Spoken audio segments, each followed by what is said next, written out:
Ko tae mai nei Pakihi Māori no Whanganui nei, ki te whakatairanga i o rātou mahi. Te awa nei, ka wakawe tia rātou, i a rātou anō. E karapoti ana e te ranga inunga Māori, te awaatanga me te wakawetanga.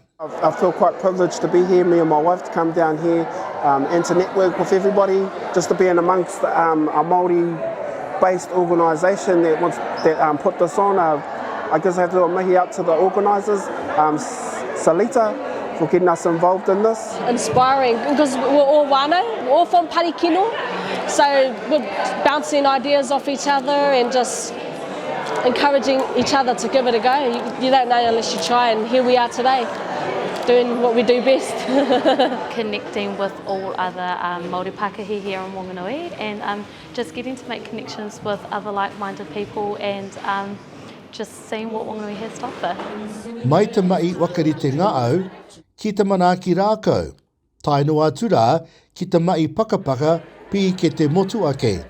Kei ngā rangi tū a te taumata, ki te wakaoro nui a te tangata. We can cater for pretty much whatever the imagination wants and whatever the budget wants.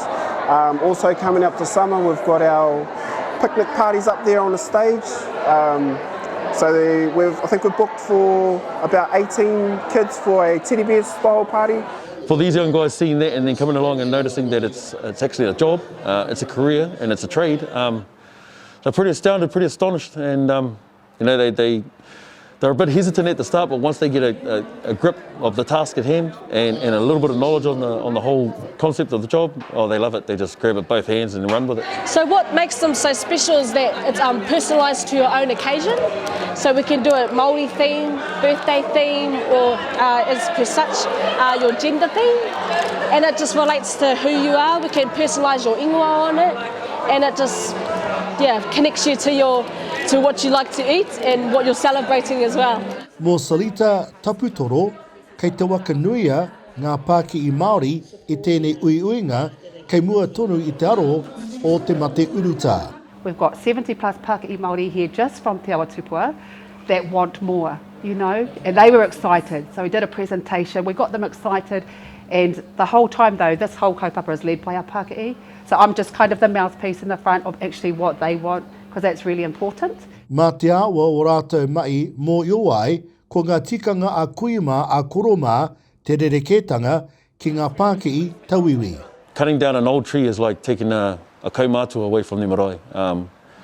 It's taking an elder away from all the young ones. And you know, that's just not something that happens in our world. You know, we'd rather hold on to and nurture the knowledge of the old ones. So, you know, and we try to tell our clients that you know, this is an old tree. You know, respect the fact that it's an old tree.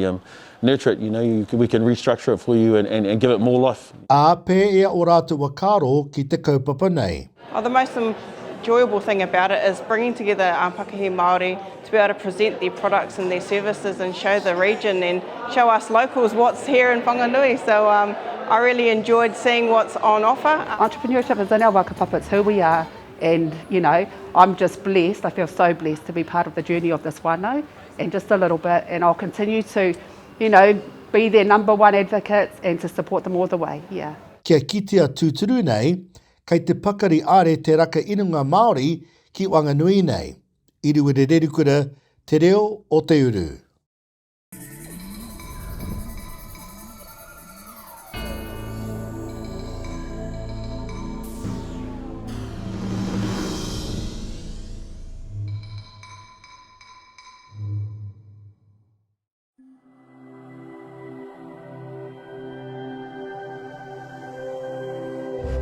Ko te reo